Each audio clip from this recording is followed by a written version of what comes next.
A group of adventurers finds themselves lost deep underground. After fighting countless monsters and being on death's door several times, they stumble across a village, seemingly uninhabited but full of mushrooms. They quickly realize the mushrooms are sentient. They're moving. They're alive. They draw their blades and prepare for attacks, but before they can, the mushrooms offer aid. They welcome them in. Who are these amazingly helpful creatures deep in this world of darkness and monsters? Hello everyone, and welcome to Chaos Theory. I'm your humble host Sean, here for another installment of Made for Movie Monsters. We take some of the most iconic, memorable, terrifying, and downright disturbing creatures in D&D, and we see how they would stack up on the big screen. And for today's monster, we have what might be one of the most wholesome and psychedelic creatures in D&D, the Myconids. What are Myconids, you ask? Well, they're a race of sentient mushroom people. Not that. There we go. That live deep in colonies in the Underdark. But despite their home being located in one of the most inhospitable places in D&D, Myconids are actually quite welcoming and peaceful creatures who detest violence to the point of being pacifistic. They spend most of their days either working or engaging in a process known as melding, where they gather together and release spores in the air that cause a kind of shared hallucinogenic experience. We're ranking these creatures based on 6 categories, the 4 that we always use and 2 that vary from monster to monster. And it's worth noting that for these rankings, we will be using the personalities given by D&D for these creatures. So, a creature that is a pacifist is not going to all of a sudden become the star of a horror movie and be a bloodthirsty murderer. And a bloodthirsty monster is not going to be the hero of the story.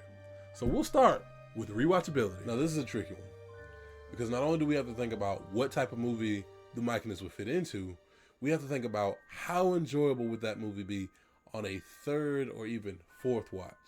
And the key factor in this is going to be their rather docile and pacifistic nature, which in say a horror movie or an action movie could be a huge hindrance that leads to a rather dull plot that's only really watchable maybe once or twice.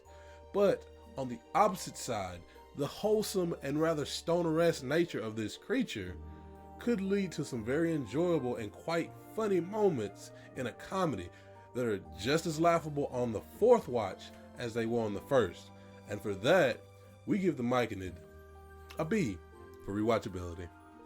Up next, we have genre versatility. Category I feel like the Myconid does rather well in, considering its mostly humanoid-esque appearance, aside from the mushroom cap, and its ability to range in sizes from 2 up to 12 feet, it could relatively easily fit into most genres of movie. As stated before, it probably would not be the best in action or horror because of, the pacifistic ways, but it could still fit into them. Where it would actually shine would probably be comedy, or an adventure story of like a little mushroom that gets lost and has to find its way back to its circle. But it could also fit into romance, given that Myconids are female and male, or into a children's story in a Disney-esque fashion or VeggieTales type movie. And for that, we give the Myconid an A for genre versatility. Now we'll move on to sequel potential, which there's really not a lot to say for this one. It stands to reason a character with a high genre versatility would also have a high sequel potential. The more types of movie you can be in, the more room you have for sequels to those movies. The Myconids could feature in a children's movie that could have several iterations, as well as a Three Stooges style comedy that could go on for years to come.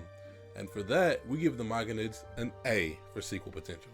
Last of the general categories, we have time period versatility, which could go either way for the Myconid. It does well in stories set in the distant past of high fantasy and medieval times, as well as it could in the far-flung future on a distant planet somewhere, because the creatures aren't particularly magic-based. They could fit into a sci-fi futuristic story, but where it falls short is stories set in modern time periods. Though it could fit, it would probably feel very shoehorned in. We have several stories that take place in our world and our time that have monsters in them, but for the Myconid, these stories would have a very narrow scope. And for that, we give the Myconid a B for time period versatility. And up next, we have the first of our alternating categories, relatability. And I'm sure you're wondering, how can you relate to a monster that's made of fungus, that lives in the Underdark? The answer is probably a lot easier than you would think. This creature spends most of its life working, sleeping, and doing what it loves, like most of us do. And it would be very, very simple to write a human story around this concept that a lot of people can relate to. And for that, we give the Myconid an A for relatability. Last but not least, we have family friendliness, which, if you hadn't guessed, based on everything that I've said before, is a slam dunk for the Myconid. Because of their peaceful and unassuming nature, it would be fairly simple to work these creatures into a Disney or Pixar style movie. Although their appearance is kind of frightening, possibly for a child, you could very easily Care Bearify them into a film of a cute little mushroom person living out their daily life that could be enjoyed by the whole family. And for that, we give the Myconids an A for family friendliness. And there you have it, folks. Now we take all those scores, we tally them up for a final score of A-. And there you go. Myconids are movie ready. But that's just what I think. Let me know how y'all felt about the Myconids down in the comments. If you like this content, make sure you like and subscribe. Let me know what other monsters you want to see on the channel. And as always, stay chaotic.